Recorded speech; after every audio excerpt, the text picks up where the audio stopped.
The 2024 presidential race is heating up in battleground states, and Arizona is one of them. Arizona has a Democratic governor, Katie Hobbs, and Senator Mark Kelly. Senator Kyrsten Sinema was elected as a Democrat in 2019. She became an independent in 2022. Both chambers in the legislature are Republican-controlled, and historically, Arizona was considered a red state. Despite this, it's recently become more purple. In 2020, President Biden narrowly beat former President Trump by just over 10,000 votes. And to give you an idea of how rare that is, the last two Democratic presidents who won there prior to Biden had been Bill Clinton in 1996 and Harry Truman in 1948.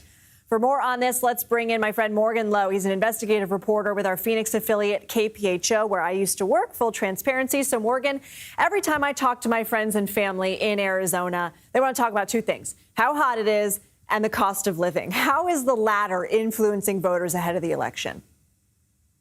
You know, Lindsay, I think that's the big thing that's going to be on the ballot. That's not even on the ballot. It's the cost of living here.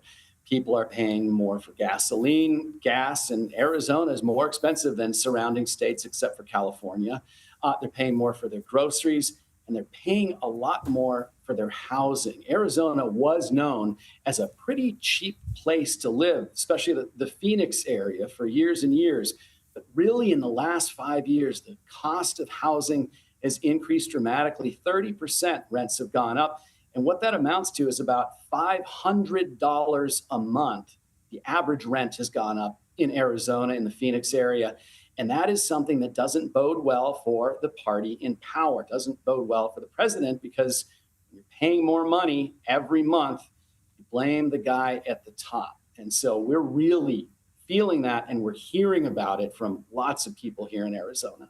Low cost of living attracts more people move, they drive up the rent prices, and the wages don't keep up. So, Morgan, you, of course, cover the border extensively for KPHO. It's a hot-button issue, this election cycle nationally. Illegal southern border crossings did fall to a 3-year low in June. Based on your reporting, does this issue motivate Arizona voters? So the border is sort of a funny thing here in Arizona. It gets a lot of attention every 2 years, every time there is an election cycle that comes around. You have to say that the border is a big issue for voters here in Arizona, but it's not the issue.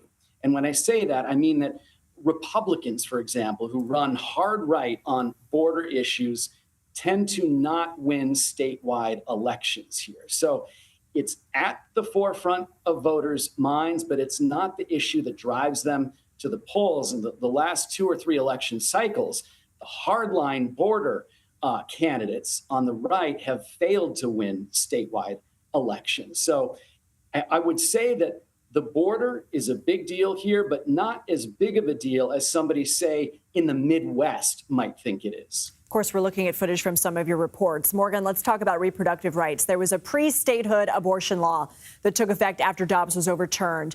Earlier this year, the Republican-controlled legislature enacted a less strict law because of public pressure. This is going to show up on the ballot too, right? Yeah, there is a ballot initiative that the supporters collected a lot more signatures than they were required to. It's expected to be on the ballot in November. And what this would do, it would enshrine the right to abortion up to the point of fetal viability.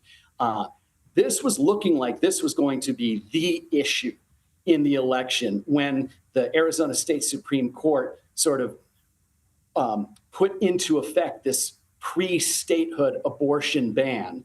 But then the Republican legislature passed a new law that sets it at 15 weeks, which isn't obviously quite as strict as what we had seen before. So the question is, are Arizona voters okay with this 15-week ban, or are they going to be coming out in droves to try to enshrine the right to abortion in the Constitution? And we just don't know how that's going to turn out.